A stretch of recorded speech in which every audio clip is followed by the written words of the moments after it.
Y luego No, yo haremos... no creo que hable tanto, la verdad. Bueno, Es que con en realidad preguntas... encontré súper poca materia de lo que era este tema. Ya, vamos. Bien. Bueno, yo les voy a hablar sobre la homogenización de muestras, heterogeneidad de constitución, distribución y segregación. En la siguiente presentación les voy a decir la importancia de la homogeneidad del mineral en cuanto a las muestras.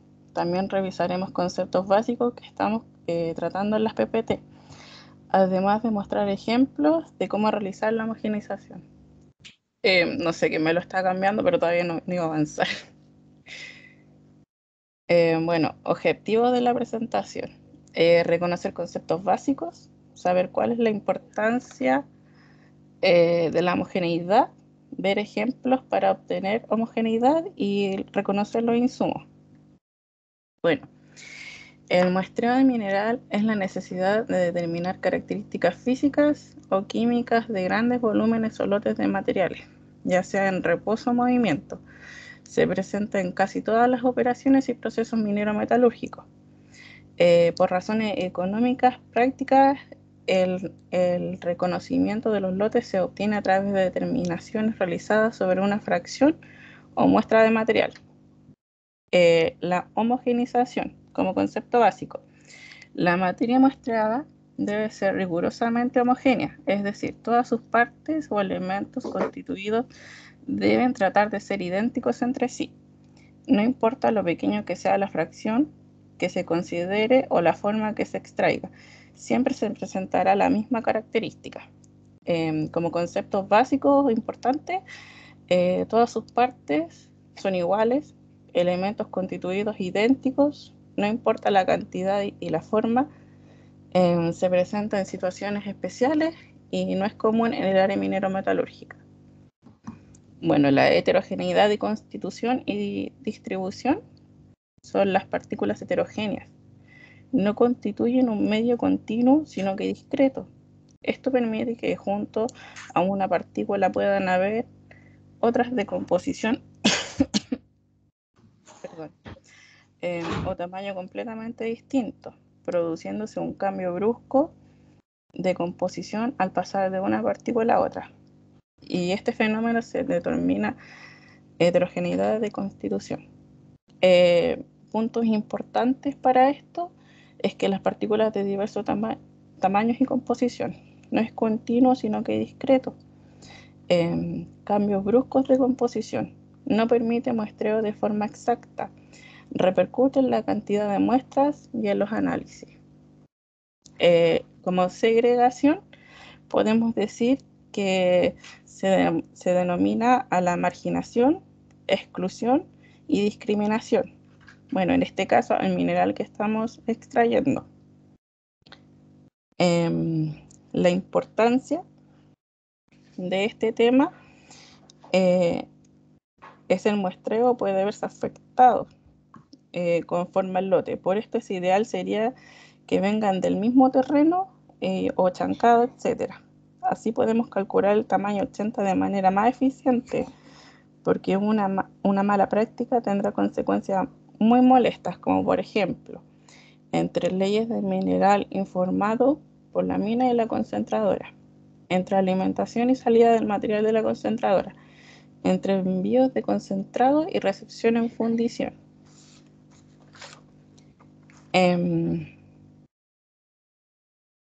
Bueno, perdón, en la PPT anterior me faltó algo. Por esto la materia muestrada debe ser rigurosamente homogénea, no importa lo pequeña que sea la fracción y la forma que se extraiga, siempre debe llevar las mismas características. Eso es en cuanto a la importancia del lote y de la muestra que estamos obteniendo. Bueno, como ejemplo, en cuanto a la preparación de muestras, corresponde a una etapa importante, tanto para procesos metalúrgicos como para estudios de laboratorio. Por esto la muestra debe ser homogénea, y esto se logra con distintos métodos, como por ejemplo, con el cuarteo, paleo fraccionado, paleo alternado y el que todos usamos en el laboratorio es el rifleado. Pero antes de esto, siempre debe usarse un paño roleador perdón, y mezclar el mineral hasta obtener una torta homogénea. Bueno, los insumos que siempre deben usarse son en este proceso necesario para tener la maquinaria, disculpe, limpia, el área de trabajo limpia. También debemos contar con antiparras, protectores auditivos, guantes de vinilo. Disculpe, profesor. Paño roleador y cortador de rifle. Y finalmente, como conclusión, podemos decir que es súper importante tanto para procesos mineros metalúrgicos como para análisis de laboratorio. Por eso es fundamental conocer cómo podemos llegar a obtener la homogeneidad de muestras, conocer sus conceptos, además de saber con qué insumos de trabajo tenemos que contar. En cuanto a la bibliografía, la mayoría de la información fue sacada del PPT que subió el profesor al ambiente de aprendizaje. Y así concluye mi exposición sobre la homogenización de muestras.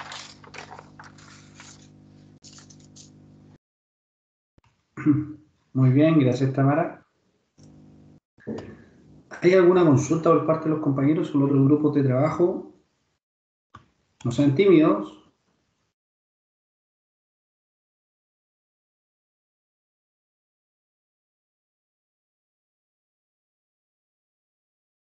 ¿No? Al menos yo no, profe. Súper claro la explicación de la compañera. Ninguna duda.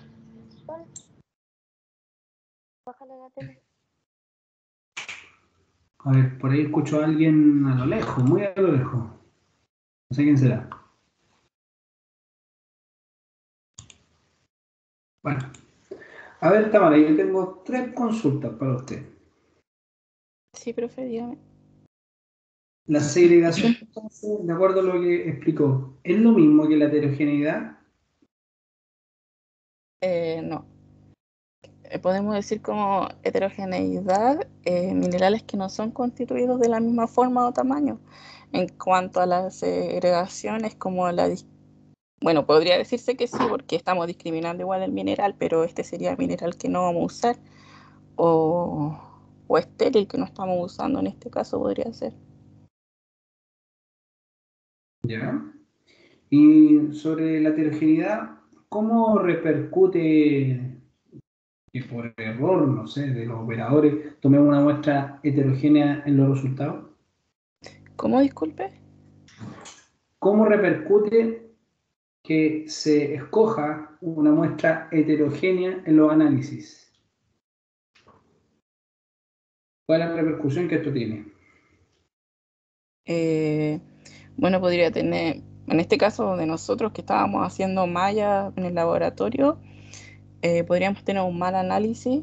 También en el momento de la lixiviación, la especie valiosa quizás no podría salir a flote.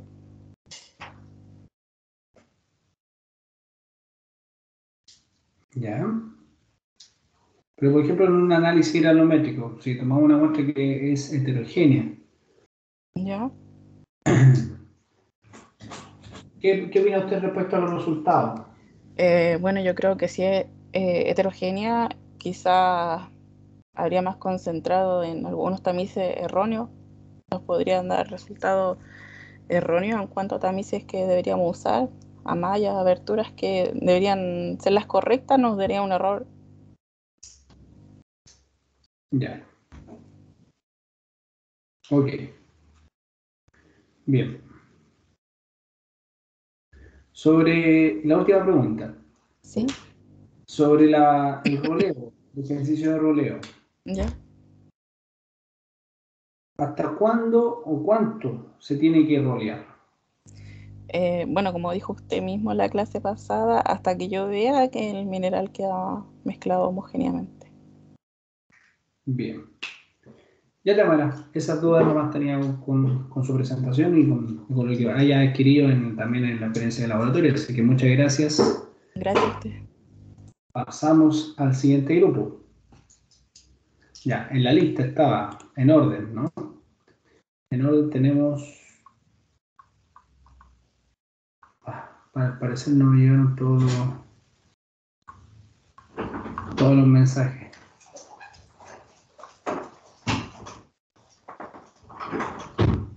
¿Quién sigue? Voy yo, profe, voy yo. Voy. Ok. Ignacio Astudillo.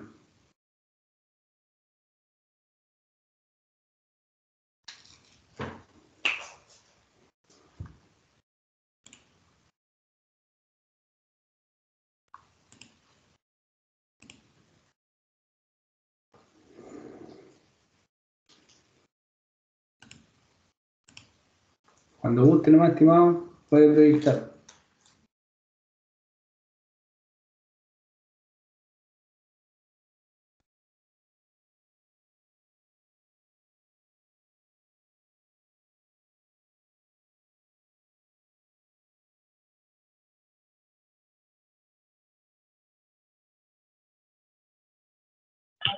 Profe, si me puede ayudar ahí, si se ve o no. ¿Se ve la pantalla? Sí, se ve la pantalla, sí.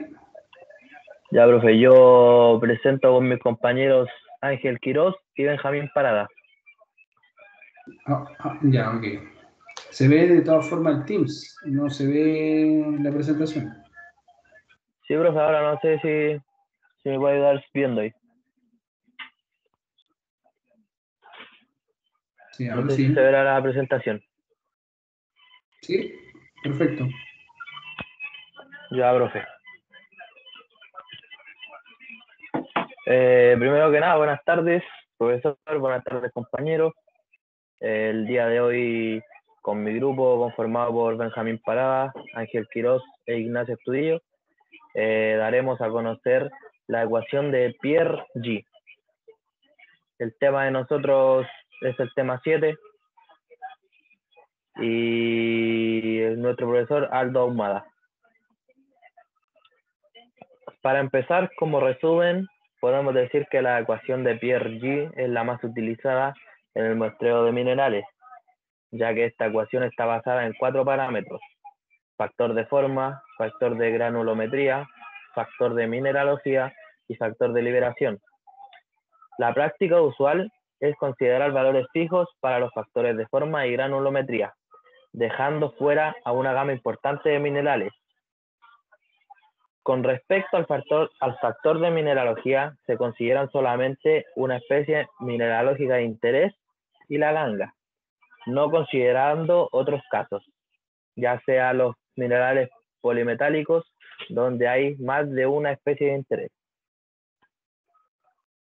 El objetivo principal de nuestro informe es aplicar la ecuación de Pierre-G, tanto así como comprender los parámetros de la ecuación. Como introducción, podemos deducir que en la teoría moderna del muestreo existen 2 principios que deben ser tomados siempre en consideración. Uno es el principio de la equiprobabilidad y otro es el principio de la integridad. En el primero, podemos decir que todas las partículas o fragmentos tengan la misma probabilidad de ser escogidas y que formen parte de la muestra. En el segundo, tenemos que todo el proceso de muestreo se debe mantener las características del lote original. El primer principio está asociado al proceso de selección, es decir, aquella etapa donde se extrae una porción a partir de un lote y están ligadas a ellas los siguientes errores: fundamental, segregación y o agrupamiento, delimitación y extracción. El segundo está asociado a todo el proceso y está ligado al error de preparación. Con esto, sin embargo, con el tiempo se han ido agregando otros errores, contabilizando 9 hasta la fecha. A continuación los dejaré con mi compañero Ángel, que seguirá con el informe. Vale, prosiguiendo con el tema del PPT, nos toca hablar sobre el desarrollo y responder la pregunta: ¿qué definiciones deben saber para comprender nuestra exposición? Saber sobre la ecuación de Pierre G. acerca sobre el error fundamental, que corresponde a aquella variación producida por la heterogeneidad de constitución de partículas o fragmentos, es decir, en cuanto a su composición química, mineralógica, forma, tamaño o densidad.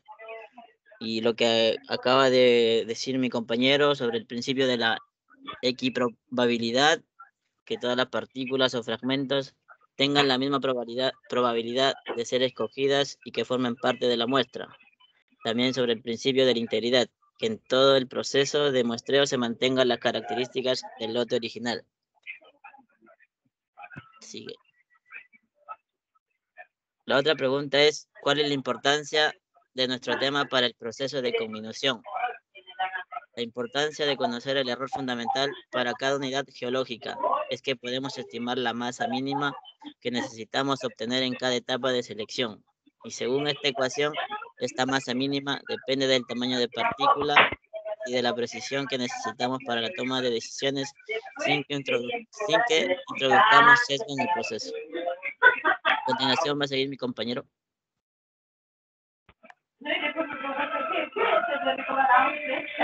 Como podemos ver, acá se muestra la ecuación de Pierre G.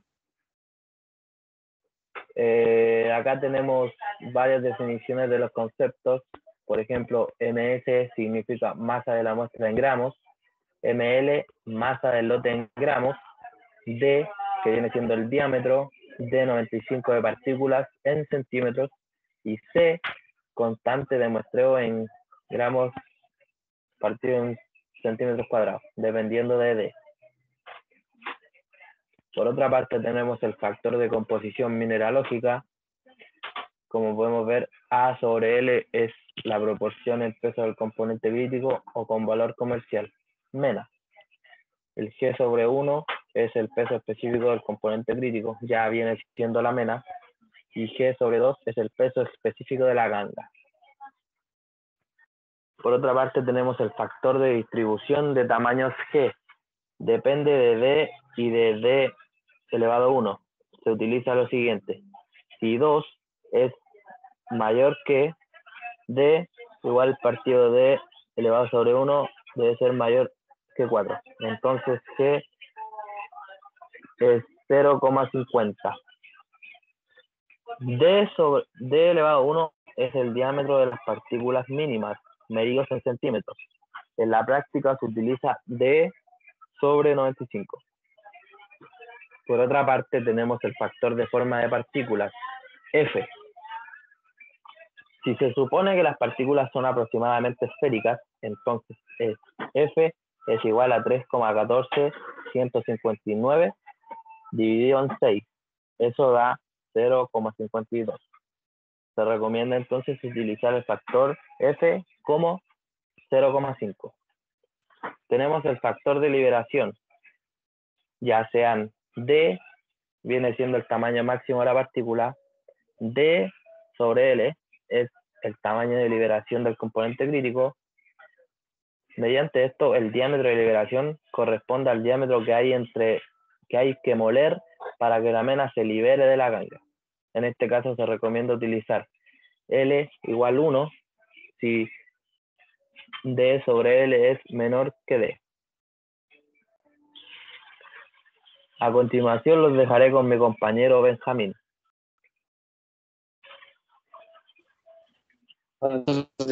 Compañero profesor, un poquito de error.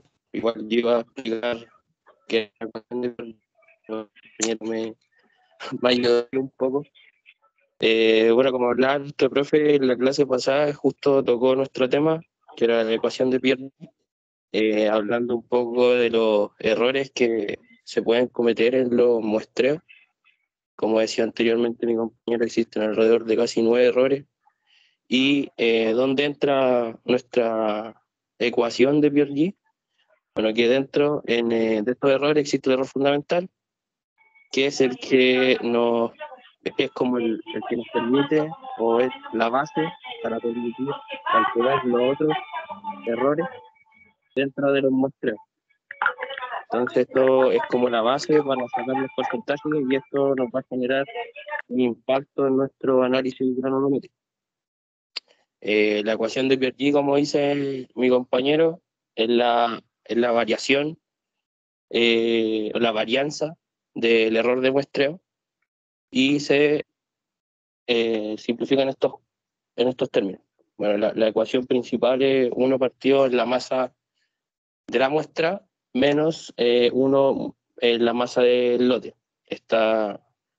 Siempre tienen que ser en gramos y nos multiplica esto por una constante que nuestro profesor nos explicaba que dentro de todo no era como una constante porque no siempre es un valor fijo, pero que se toma como constante ya que se rige por siempre los mismos 4 parámetros y que dependiendo de las propiedades que nosotros encontramos en nuestras muestras, en nuestros lotes y en todos los datos que nos van a proporcionar más adelante, se va a llegar a un valor fijo, por así decirlo. Y como último término sería el diámetro de 95, que es el diámetro de mayor tamaño de la partícula. Como el profesor nos pide en nuestra exposición hacer un tema práctico, aprovechamos de ocupar el mismo ejercicio que dejó en la clase pasada, que no se alcanzó a terminar, no lo pude explicar. Entonces quería explicarlo yo haciendo el ejercicio. Si se puede ver acá, están los datos más que nada ya un poco más adelantados. Teníamos en el ejemplo que de producción teníamos 32 toneladas por día, teníamos 50 puntos de muestra, de los cuales se sacaba 5 kilos de material para nuestras muestras. Entonces todos estos datos tenemos que transformarlos a gramos. Y un poquito. Si pueden avanzar un poquito la diapositiva, o retroceder la diapositiva, mejor dicho.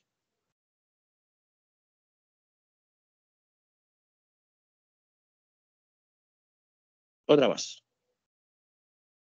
Otra más. Si puede ir al principio de los 4 factores, a ir resolviéndolo cada uno.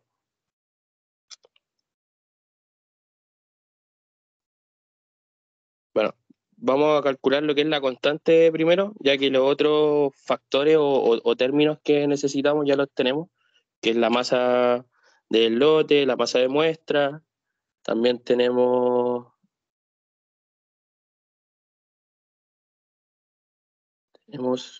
los otros datos casi listos. Entonces, si nos ponemos a ver acá, nos piden el A sub L, que sería en la proporción del peso del componente crítico o de la mena.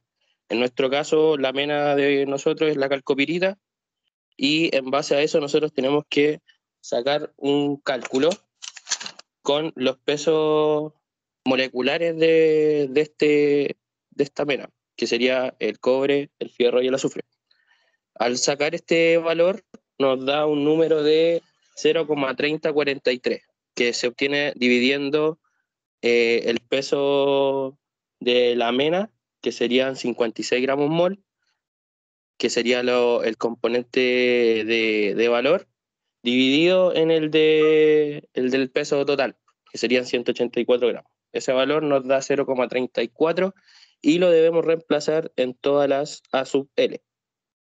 Y el peso específico del componente crítico de la mena también se nos da, que son un valor de 4,2, el del componente de la calcopirita, y un 2,8, si no me equivoco, en el de la canga. Así nosotros podríamos calcular el componente C, reemplazamos los términos y nos da un valor. Después de eso, tendríamos que pasar a la componente G, si es que puede mi compañero adelantar.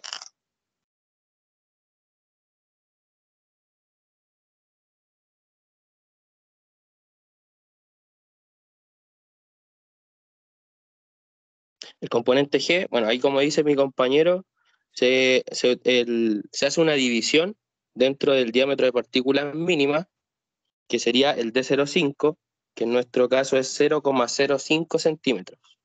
y el D, que sería nuestro D95, que sería 15 centímetros.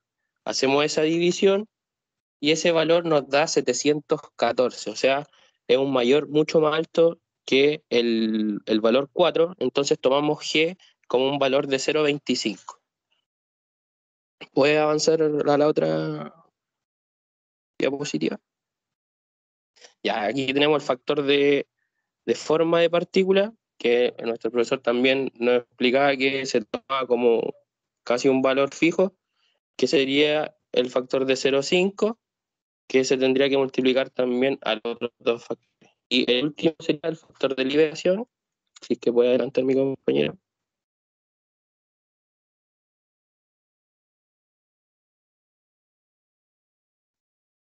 Ya, acá se toma el máximo partícula también, que sería 15 centímetros, que sería nuestro D95, y acá nos habla de otro diámetro, que es el diámetro de liberación del componente crítico.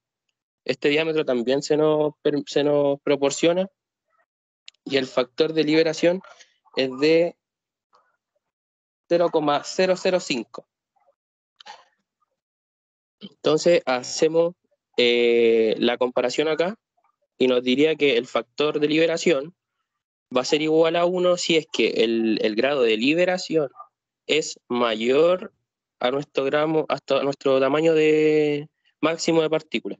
Entonces, en este caso, es lo contrario. Nuestro diámetro de liberación es mucho menor, por lo cual se debe tomar el valor que toma L abajo. Sería el factor el diámetro de liberación dividido el diámetro mayor, y esto elevado a un exponente, que es B. Según nuestro profesor nos explicaba que eso va a depender el material o el mineral que estamos trabajando. En este caso B sería 1,2, entonces esa división la haríamos y nos daría un valor que es con exponente negativo.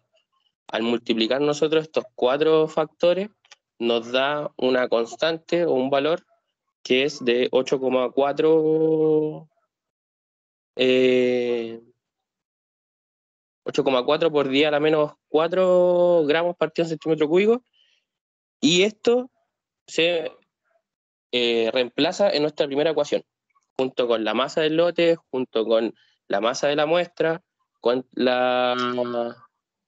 junto con el diámetro mayor al cubo y la constante de muestreo que acabamos de calcular, que es este número que nos da exponencial. Al nosotros calcular todo esto, nos da un valor de 0,7 esta varianza, lo cual nos dice que nuestro muestreo tiene un 93%,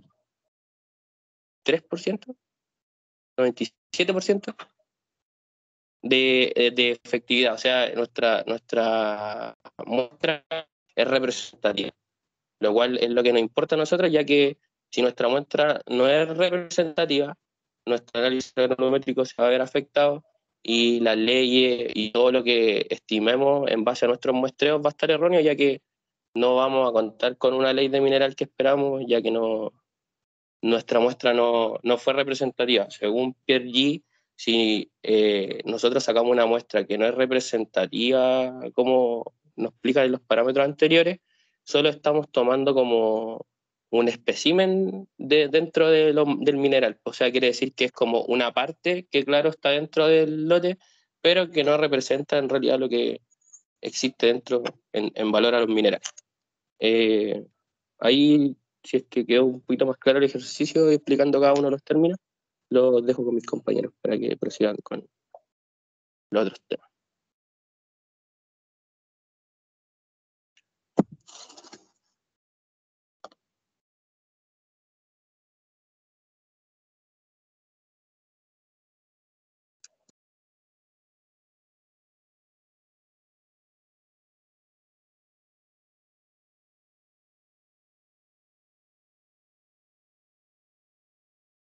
No se escucha. Por si acaso, no se escucha nada.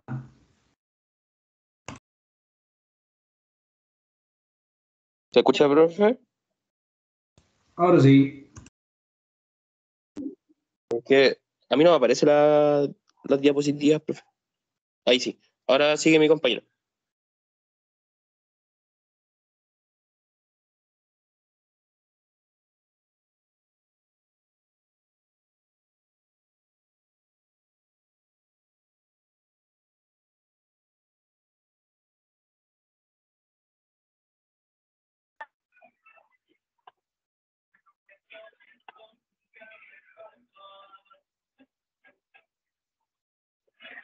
¿Qué equipos se usan en el ejemplo que expuse?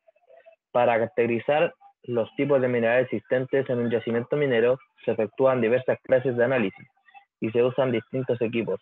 Entre estos están ChemScan y DRX, un diagrama de muestreo y 3 tipos de chancadores, uno de mandíbula, uno de cono y otro de rodillo. ¿Cuál es su función? Para ChemScan es un microscopio de barrido electrónico. Tanto en hardware como en software ha sido modificado para realizar la identificación y cuantificación automatizada de rangos, ya sea de definición de elementales, que podrían ser asociadas a fases sólidas inorgánicas como minerales, aleaciones o escorias. DRX, la difracción de rayos, es utilizada para realizar una identificación rápida de materiales particulados. Nuestro diagrama de muestreo nos va a indicar la transición desde una masa y granulometría inicial hasta la obtención de una muestra más pequeña pero representativa. A continuación los dejaré con mi compañero Ángel.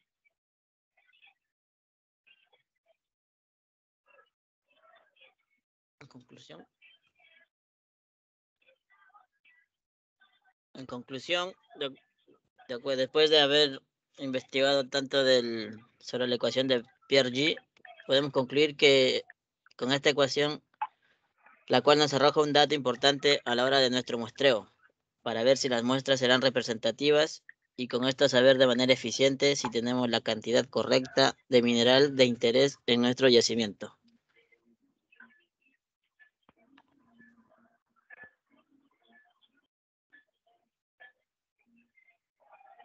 Y Bueno, profe, concluye nuestra presentación con un compañero sobre la ecuación de Pierre-G.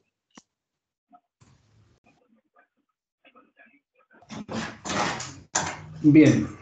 Ok, muchachos. Muchas gracias por la exposición. Buen desarrollo de caso. Ejemplo. Y ahora quisiera Sorry, profe, no consultarle se a los escucha. compañeros si hay algunas dudas, consultas.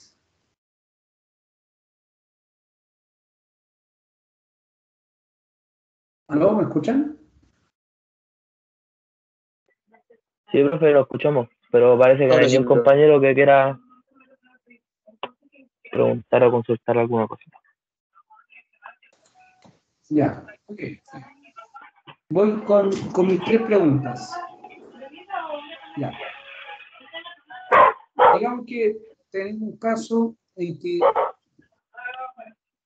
la ley de la bornita es de un 0,8%. ¿Qué valor le asignan ustedes al A sub L? Como profe, disculpe.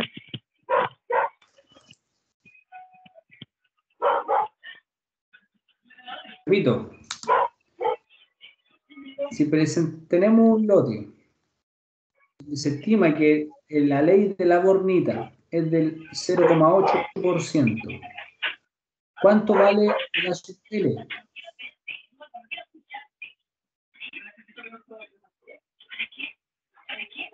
Disculpe, profe, ¿cuál?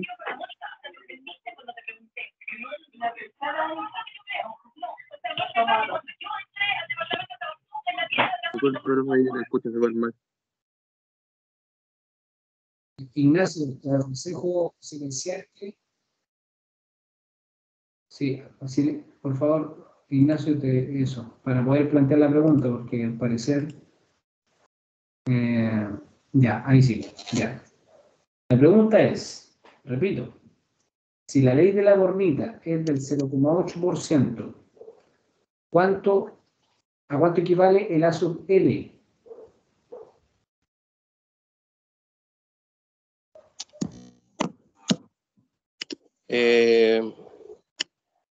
Tendríamos que calcular, profe, los pesos moleculares, sacar cuánto equivale realmente en lo que el porcentaje de cobre dentro de la de esa mena, que sería la hornita.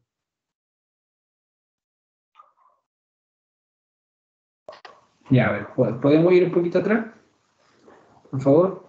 Tendríamos Cuando ustedes hacen el que cálculo. con el ASUL es el peso crítico del lote, del componente crítico, o sea, sería el cobre. Tendríamos que saber la masa del lote y eso dividirlo dentro del peso de todos los componentes del lote, que sería la mena. Tendríamos que calcular el peso molecular de todo eso. Que si me da Ya, los a ver, ¿me valores puede de la mostrar la... hornita, podría calcular.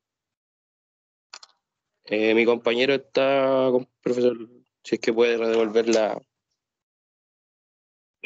Profe, diapositiva. ¿qué pantalla le demuestro? ¿Cómo no te escucho? La ¿Qué del cosa? componente C.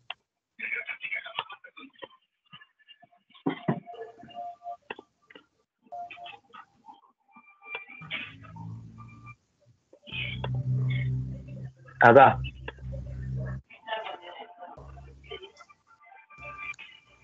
Espérame que está pegado esto en la lámina de la bibliografía de mi computador. Profe, pero el L, como le digo, el peso crítico, del componente crítico en el lote, dividido en el peso de todos los componentes del lote. O sea, si yo tengo la ley y la cantidad de nuestro lote, yo podría calcular el ASUL, sacando los pesos moleculares y sabiendo cuánto es el peso crítico de mi de componente de interés, que sería el cobre en este caso. Ya, ok, bueno. Bien. En el factor L, siguiente pregunta, en el factor L, aparece que en el cálculo, cuando el diámetro de liberación es menor que el diámetro nominal, aparece que hay que hacer un cálculo donde hay un exponente que se anota con la letra B. ¿Qué es ese valor? ¿Cómo explican ustedes ese exponente? Yo, profe, la verdad traté de buscar eso, pero no lo pude encontrar así como específicamente. Yo, la verdad, en ese punto exacto me guié por su clase, la verdad, que justo tocó nuestro tema, y por lo que yo le escuchaba a usted, que eso dependía del mineral. Ya, bien. ¿Y nos podrían explicar Pero no, brevemente qué es o qué significa la varianza?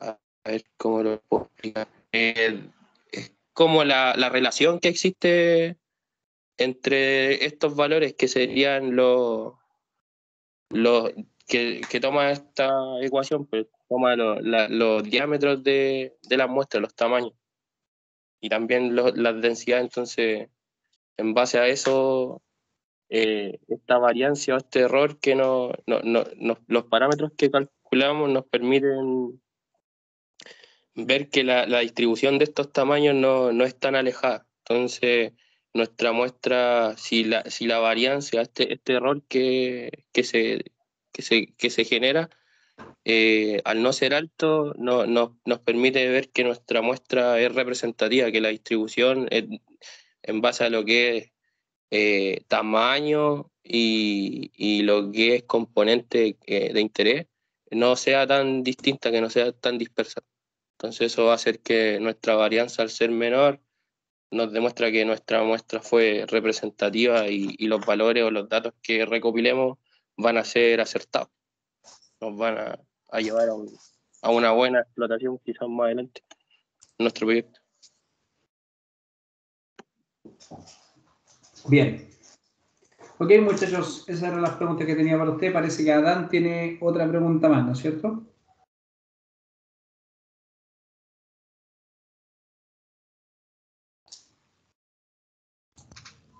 Ah, sí, profe, sí. Adán, te Lo que vemos con pasa la es que, mano levantada. sí, profe, lo que pasa es que había visto herramientas, o sea, materiales que utilizaban para sacar los cálculos. ¿Qué materiales eran eso? No alcancé a captar. O De equipos. claro, o son fórmulas.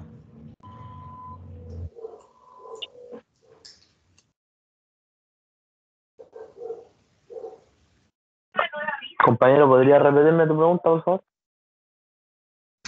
Para sacar los equipos para sacar, creo que el teorema de Pearl-G, ¿se utilizan equipos o son fórmulas generalmente? No, en realidad la ecuación es una, nos va a demostrar un valor, un error. Más que nada los equipos que pusimos acá son como más de electrónicos que nos permiten dentro de nuestra sondeo o muestreos que buscamos, eh, son más tecnológicos y nos permiten ver otros aspectos más Ah, ya, ya vale, vale. como características físicas, ¿cachai? Pero en realidad la ecuación lo que busca es eso, la varianza, ese valor que nos va a representar una distribución de nuestro mineral, ¿cachai? Ah, En base a todo lo que se ha hablado en muestreo, tiene que ser en tamaños parecidos y que la especie de interés también esté dentro, que sea representativa dentro de lo que se está. ya vale, bacán. No había captado eso. Vale, gracias.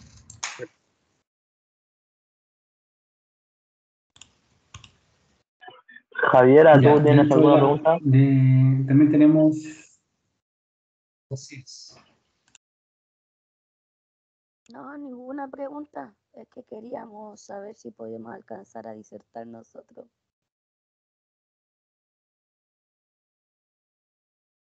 Lo alargamos un poquito. Ya, vamos a ir en orden, como dije. Profe, con respecto Ya. a eso, nosotros veníamos Muchachos, después de gracias por la Ignacio. presentación. ¿Cómo? Con respecto a a la presentación, nosotros veníamos después de Ignacio, de verdad, no sé si le avisaron. El grupo de Andrés Río, Paloma, Sí, aquí Katy. así es. Profe, Así bueno, es. esa Viene fue Andrés nuestra Río. presentación.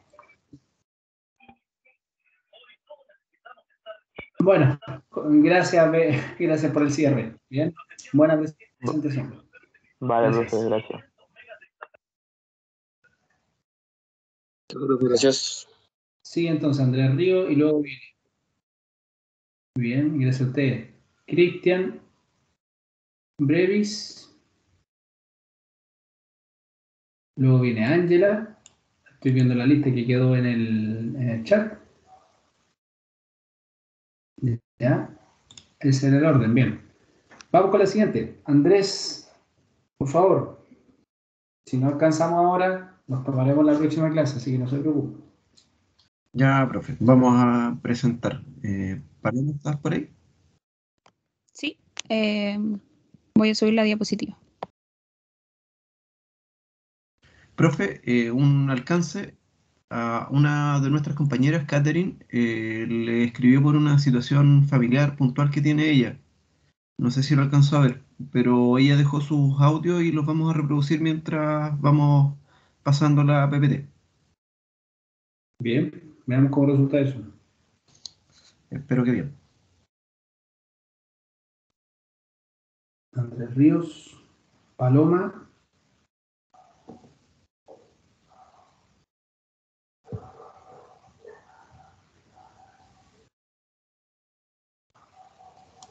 Y Catherine.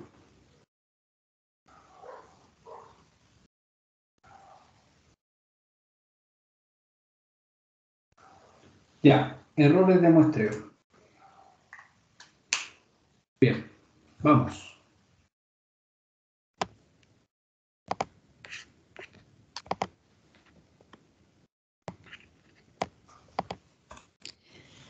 Buenas tardes, profesor, y buenas tardes, compañeros. Nos corresponde a nosotros presentar los errores de muestreo. Los integrantes son Adán Caniulaf, Andrés Ríos, Catherine Sagredo y Paloma Villena. La asignatura Operación en Conminución, profesor Aldo Humada Arancibia.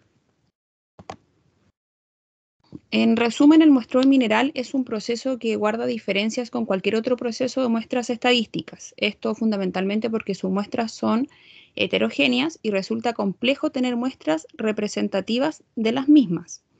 Teniendo en cuenta lo anterior, el proceso siempre estará propenso a diversos errores, como lo son el error fundamental, el error de agrupamiento y segregación, el error de delimitación de incremento, error de extracción, el error de preparación, el error analítico, el error de ponderación y el error de muestreo, los cuales serán materia de estudio en esta exposición. Debe considerar también que el muestreo está presente a lo largo de todo el proceso minero, es decir, durante la vida útil del proyecto, por lo tanto está directamente ligado con el éxito económico del mismo. En este sentido, debe tenerse presente que el error no es posible eliminarlo, sino que debemos controlarlo.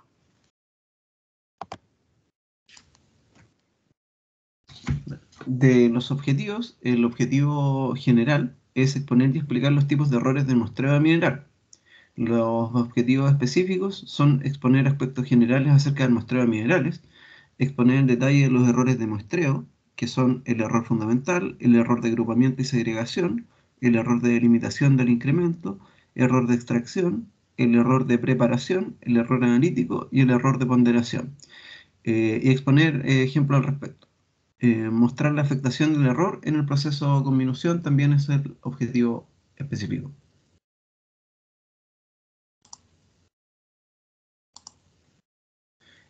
Como introducción, podemos decir que el muestreo es un proceso de selección de un conjunto que se considera representativo del grupo al que pertenecen, con la finalidad de estudiar o determinar características del grupo. Para el caso del muestreo de minerales, el lote, o el conjunto que se desea estudiar, está compuesto de objetos de diferentes pesos. Es por esta situación que el muestreo de minerales tiene características propias. Muchas de las decisiones que se toman a lo largo de la vida útil del proyecto minero, desde la exploración hasta el cierre de la mina, o decidir si este proyecto es rentable o no, están basadas en valores obtenidos de los resultados de las muestras. Por su parte, el proceso de muestreo es un proceso susceptible a errores, por lo que en el transcurso de esta presentación se analizarán los que son relativos a este proceso.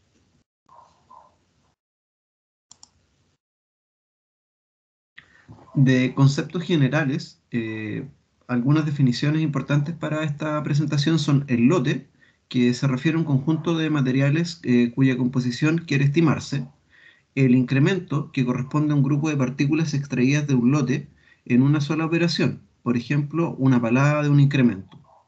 Una muestra es una parte del lote, generalmente obtenida por la unión de varios incrementos o fracciones del lote, y cuyo objetivo es representar al lote de las operaciones subsecuentes. Heterogeneidad corresponde a la variabilidad encontrada en una población estadística, y los errores existen en cualquier procedimiento de estimación. Es necesario diferenciar los distintos tipos de errores, que es parte de lo que nos convoca.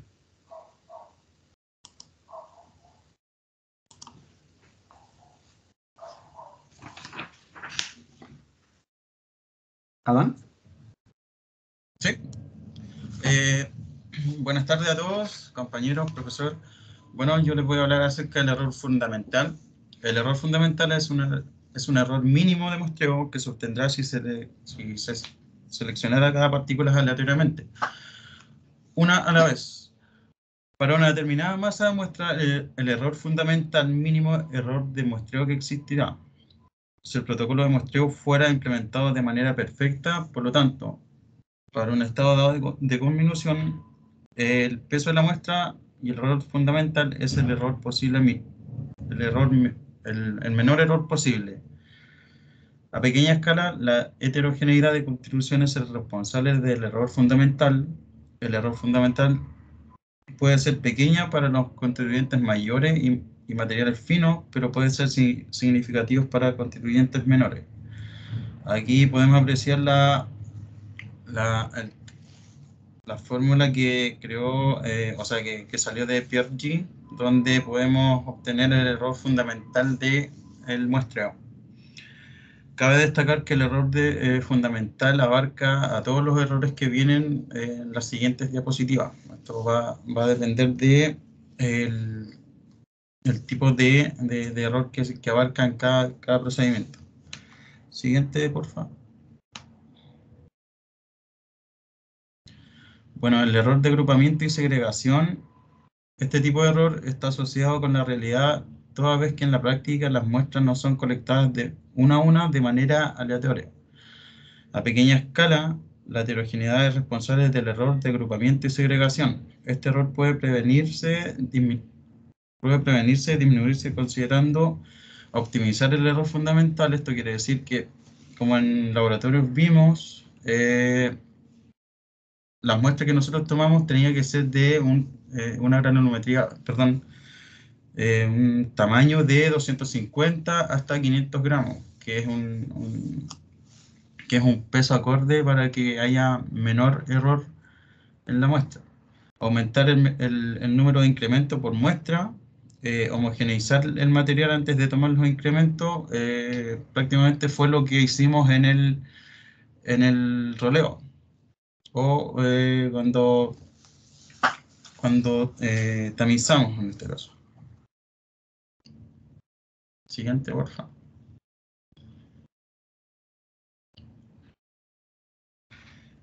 Error de delimitación de incremento. El error de delimitación está asociado a los aspectos geométricos durante la extracción y con la posibilidad probabilística de tomar íntegramente una muestra.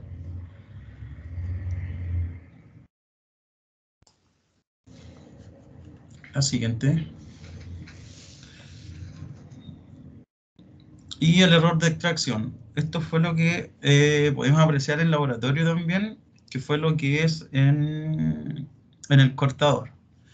Bueno, dice, al igual que el error en imitación, el error de extracción puede incorporarse errores muy significativos en la toma de muestra. Se puede dar, en el caso de partículas, pueden ser muy grandes para ser colectadas. Ejemplo, extraer muestras de dispositivos con abertura inferior a 3 veces el tamaño de las partículas.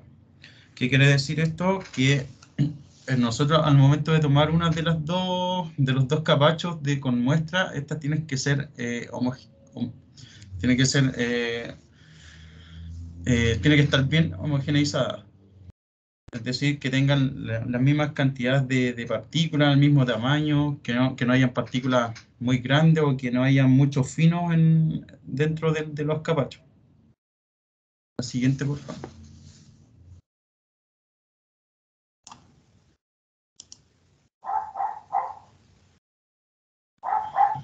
El error de preparación. Responde básicamente al error que se comete al efectuar los ensayos químicos de las muestras y está íntimamente ligado al método de análisis utilizado en el momento.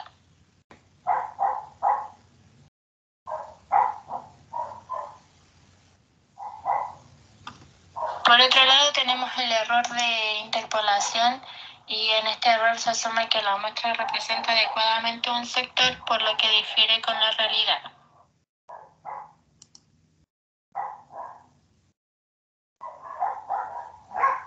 El error de ponderación nos habla básicamente de que es una toma de muestra que no se efectúa a intervalos regulares en tiempo o masa, por lo que los incrementos no son regulares o proporcionales.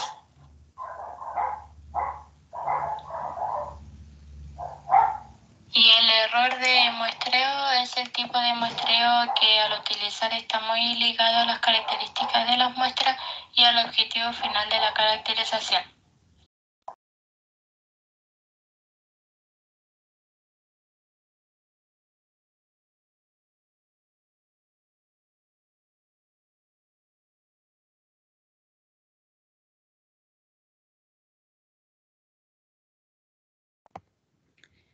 La importancia del control de los errores para el proceso de conminución es poder lograr la granulometría esperada, ya que si no cumplimos con los estándares requeridos no habría una liberación de partículas de interés económico y esto impactaría directamente sobre el proceso y los budgets esperados.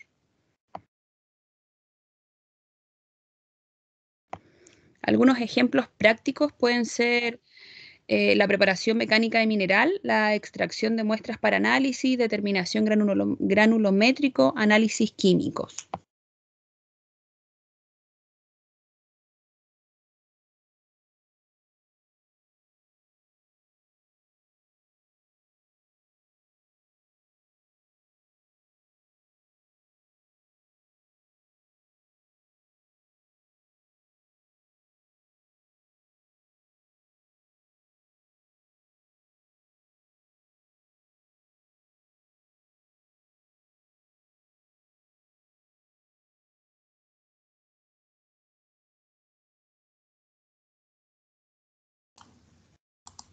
Como conclusión, podemos decir que el proceso de muestreo mineral es vital para el desarrollo de un proyecto minero. Y una de las principales dificultades que presenta el muestreo es que los minerales no son muestras homogéneas, dado sus características mineralógicas y sus características físicas.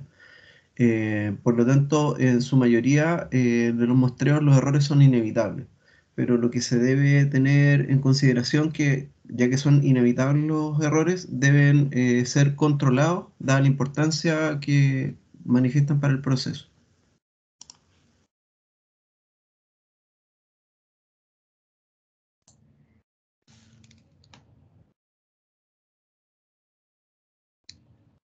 Esa es la diapo que nos faltó decir, profe. El error de preparación, profe, bueno, me voy a basar principalmente en lo que pasa cuando en preparación, en laboratorios de preparación mecánica, es donde creo que más se cometen los tipos de errores que hemos visto. Por un tema de que hay manipulación de operarios y equipos. Bueno, en este error se puede presentar los procesos de secado, molienda, chancado, pulverizado, horneado e embalaje. Bueno, se relaciona con la integridad de la muestra y corresponde al error por contaminación. A lo que me refiero con esto es el error entre muestra y muestra. Lo que pasa es que los operadores toman una muestra que les llega de terreno, o ya sea de donde, o de subterránea, lo procesan, y una vez pasada esta muestra, el operador lo que debe hacer es limpiar los equipos para que no haya contaminación cruzada entre muestra y muestra. Y es principalmente lo que no se hace en el laboratorio. Tenemos el error por pérdida también, es cuando, por ejemplo, tenemos los envases donde son enviados las muestras a los laboratorios, se rompen, o de repente los operarios botan mineral al momento de extraer la muestra y echarla a una bandeja para el proceso de secado.